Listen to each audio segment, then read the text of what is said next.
Your best teacher is your last mistake. हिम्मत बढ़ानी है तो चुनौतियों को स्वीकार करो, सफलता तुम्हारी कदम चूमेगी, बस प्रयास करो। हेलो स्टूडेंट्स, मैं आनंद कुमार आप सभी का स्वागत करता हूं अपेक्स इंस्टीट्यूट चैनल पे। मैं आप सभी को यहां इन सभी के इंपॉर्टेंट अपडेट दूंगा सबसे पहले, उसके बाद हम शुरू करेंगे अपने क्वेश्चन। तो आइए शुरू करते हैं। सबसे पहले है UP triple S C pre 2020 की फॉर्म भरने की अंतिम डेट जो है वो 4 जून तक बढ़ाई गई है। TTE ये RRB कंडक्ट करवाएगी, रेलवे के अंतर्गत जो पोस्ट आती है। 2500 पोस्ट इसमें निकलने की संभावना है और 18 से 30 साल के बच्चे, 30 एज के बच्चे जो हैं इसके लिए अप्लीकेबल हैं, और 12वीं पास बच्चे इसके लिए भर सकते हैं, चाहे कोई भी डिवीज़न हो। नेक्स्ट है अपनी NTPC और ग्रुप डी। NTPC दिसंबर 2020 में होने की संभावना है और ग्रुप डी को लेकर 2021 में संभावना है। 99% चांस है 2021 में इसकी होने की। नेक्स्ट है CHSL के बारे में हम जानेंगे। इसकी अगस्त और सितंबर में होने की संभावना है इस पेंडेमिक को लेकर। एक बहुत बड़ी खुशखबरी आ रही है। हरियाणा SSC ग्रुप डी की जो भर्ती है लगभग 22,000 पोस्ट निकलेंगे इसमें। तो ये जो है आप लोगों की भर्ती होने की संभावना है। तो अगर आप पहली बार इस चैनल को देख रहे हैं तो लाइक करें, सब्सक्राइब करें, शेयर करें। और सबसे इम्पोर्टेंट चीज़ है, लाइक सब्सक्राइब और शेयर से इम्पोर्टेंट चीज़ ये है कि आप आरोग्य सेतु ऐप डाउनलोड करें और उस पर जो नियम दिया गया है उसका पालन करें। तो आज की हमारी जो टॉपिक है वो है दीपा मलिक के बारे में हम जानेंगे। इनका नाम है दीपा मलिक।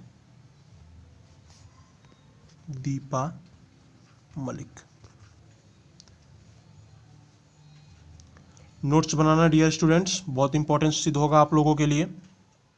दीपा मलिक जो है ये पैरा एथलेटिक हैं और ये कहाँ से हैं तो ये हैं हरियाणा सोनीपत से हैं दीपा मलिक। इंडिया की एकमात्र पैरा एथलेटिक हैं ये जिन्हें राजीव गांधी खेल रत्न प्राइज मिला।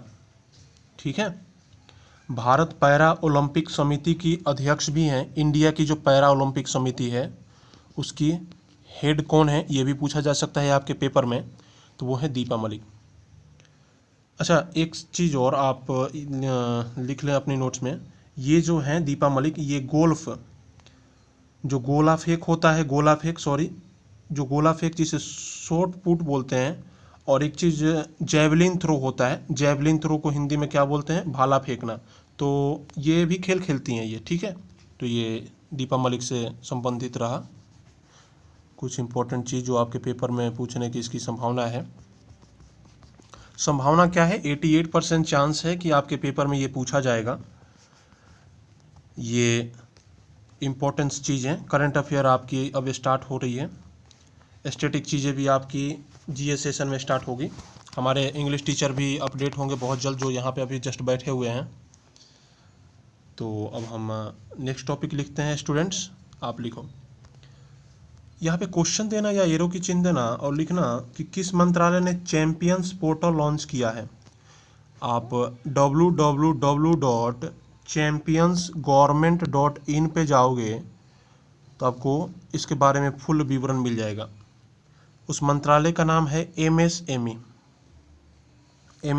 उस मंत्रालय का नाम है जिसने चैंपियंस पोर्टल लॉन्च किया है। अब मैं यहाँ थोड़ा कलर चेंज कर देता हूँ। Micro small medium enterprises. Dear students, micro small medium enterprises जिसे हिंदी में बोलते हैं सूक्ष्म लघु और मध्यम उद्योग मंत्रालय। अच्छा, इन्होंने एक और काम किया है MSME मंत्रालय ने। इन्होंने एक और पोर्टल लॉन्च किया है। उस पोर्टल का क्या नाम है? उस पोर्टल का नाम है आपका बैंक ऑफ SIIR। उस पोर्टल का नाम है। S से स्कूल, I से आइडियाज, I से इनोवेशन, हिंदी में नवाचार बोलते हैं, और R से रिसर्च अर्थात शोध। तो ये चीज़ MSME मंत्रालय ने लॉन्च किया है। अगली चीज़ आप लिखना, एक गरुड़ पोर्टल है।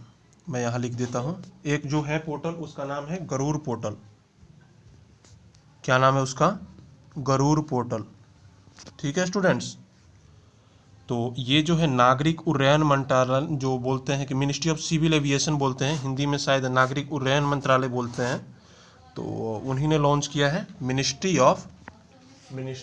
ऑफ सिविल एविएशन मंत्रालय ने इसे लॉन्च किया है। स्टूडेंट्स, इसके जो मंत्री हैं वो आपके मैं यहाँ लिखवा देता हूँ। इसके जो मंत्री हैं वो हैं आपके हरदीप सिंह पुरी। हरदीप सिंह पुरी इसके मंत्री हैं। ठीक है स्टूडेंट्स, आप एज नेक्स्ट टॉपिक आप बनाओ और उसमें लिखो NaL। ये आपके इम्पोर्टेंट करंट अफेयर्स हैं और स्टैटिक जी के साथ में GA भी। टाइमिंग हम चेंज कर देंगे, जैसे हमारे सब्सक्राइबर बढ़ेंगे उसके अकॉर्डिंग हम सब्सक्राइबर और व्यू बढ़ाइए, ये आप लोगों के हाथ में है। उसके अकॉर्डिंग हम लाइव आना स्टार्ट हो जाएंगे और टाइमिंग और शेयर सब चीज़ स्टार्ट हो जाएगा। स्टूडेंट्स, सॉरी, शेयर तो आपको करना है। स्टूडेंट्स, अब आप लिखो NaL। NaL चीज़ें बहुत जल्द अपडेट होगी।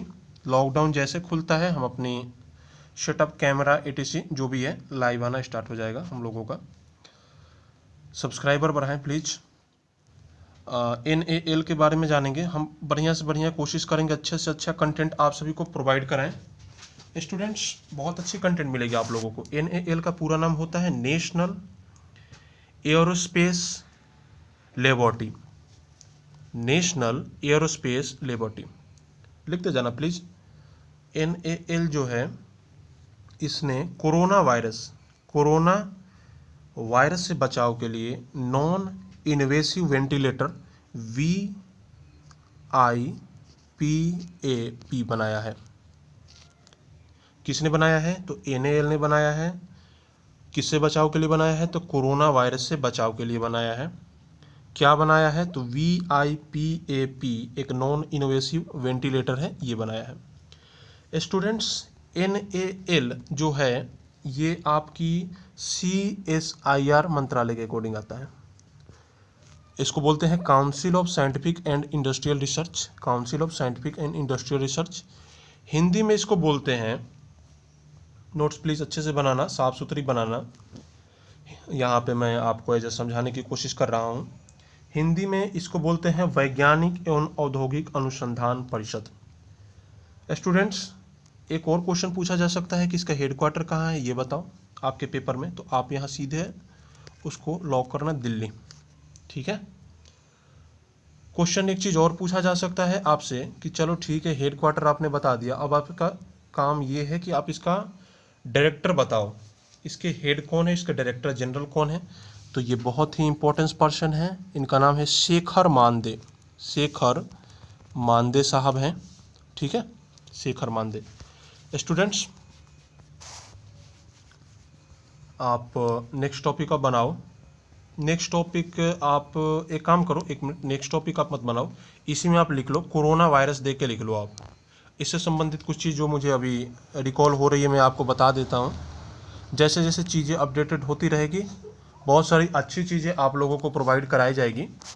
तो स्टूडेंट्स, एक है अपना कोरोना वायरस, कोविड-19 भी बोलते हैं इसे, कोरोना वायरस। ये सबसे पहले 2002 में सार्स कोरोना नाम से ये आया था। ये भी आया था आपके चाइना से ही आया था, लेकिन उससे भी पहले ये जो कोरोना वायरस है ये आपकी 1965 में सबसे पहले आया था और इसका नाम B814 रखा गया था उस टाइम। ठीक है स्टूडेंट, तो ये अपनी कोरोना वायरस से इम्पोर्टेंट जो है वो अपडेट है। ये क्वेश्चन ऐसे ही क्वेश्चन आपके पेपर में सीधे सीधे पूछे जाएंगे। कोरोना वायरस को लेकर WHO ने 11 मार्च 2020 को इसे पेंडेमिक घोषित किया था। 11 मार्च 2020 को। ठीक है स्टूडेंट्स। अच्छा, एक चीज़ और इसमें नोट करना आप कि भारत में कोरोना वायरस कोविड-19 को लेकर पहली डेट जो हुई थी, मतलब मृत्यु जो हुई थी, वो कर्नाटका में हुई थी। कर्नाटक बोलते हैं इसे। ठीक है। तो ये रहा कोरोना वायरस से आपकी इम्पोर्टेंट चीज़ें, इम्पोर्टेंट क्वेश्चन जितने मुझे रिकॉल थे। आगे और चीज़ अपडेट होती रहेंगी। एक चीज़ और आप लिख लो, एज मुझे याद आ रही है, ये वायरस है तो virus is a connective link होता है ये लिविंग एंड नॉन लिविंग। ठीक है। तो अब क्वेश्चन ये भी पूछ सकता है कि वायरस को खोजा किसने, तो इसे खोजा इवो नोवोस्की ने। इवो नोवस्की ने आपकी वायरस की खोज की थी। किसने की थी? तो इवोनोवस्की ने की थी वायरस की खोज। ठीक है स्टूडेंट्स। अच्छा, एक चीज़ और पूछा जा सकता है। चलो ठीक है, खोज तो कर दी, लेकिन पहला वायरस कौन सा था? तो जो फर्स्ट वायरस था अपना, वो था अपना, मैं यहाँ लिख देता हूँ, टोबैको